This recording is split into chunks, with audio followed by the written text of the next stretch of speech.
Okay, homemade biscuits. Gotta sift everything. We need 2 cups of all-purpose flour or bread flour. And we're gonna add in the baking soda and stuff like that. We've got a tablespoon of baking powder,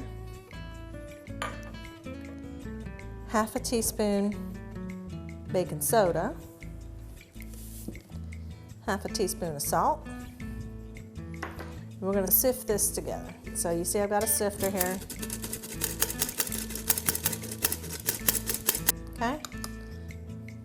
Crisco, not butter, Crisco. And then we've got a tablespoon plus a teaspoon butter.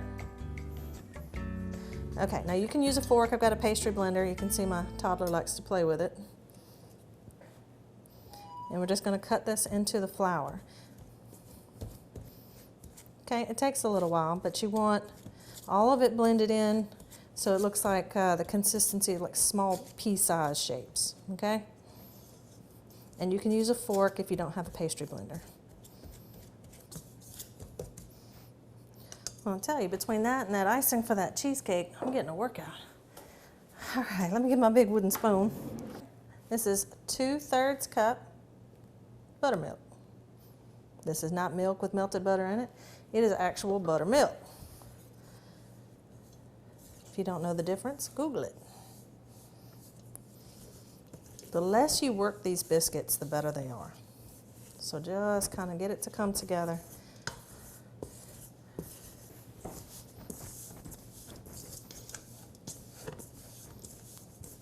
Look, this is Franklin's favorite part, when I sprinkle flour everywhere.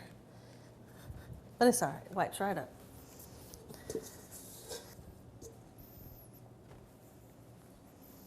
All right, put some flour on my fingers. We're going to break off 8 pieces, okay?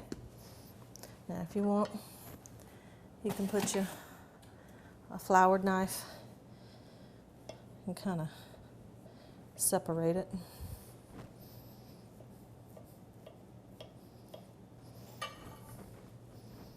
All right, you're going to take each one, make it about the size of a cat's head. Got it?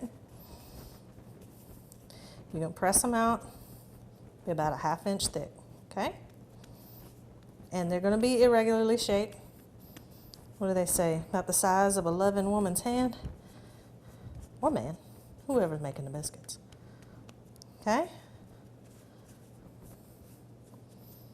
There you go. And we're going to put these on a pan and bake them at 425 till they're golden brown. Now while the biscuits are in the oven, let's talk a little bit about cane syrup. Here in the middle I have Steen's, everybody's old standby favorite because it's good, and you see how it coats the spoon. It's very syrupy and golden.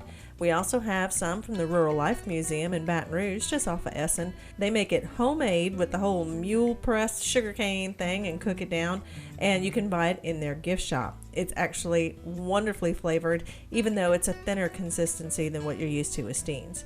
Here we have their glaze, which is cooked down a little bit more and has sugar crystals in it. I found it a bit more bitter, but still pretty good. And you know me, I love those local products. And now we just poured some cane syrup on top of some homemade Cathead biscuits, and I'm done. My kitchen's still a mess, and I am ready to wrap this up. So if you want the recipes, you go to the website at www.theoutdoorkitchenshow.com. You want to buy any of the Cajun seasoning products you've seen on the show today, that's at creativecajun.cooking.com. And you know what? I'm going to eat. We'll see you next week here on The Outdoor Kitchen Show. Thanks for watching.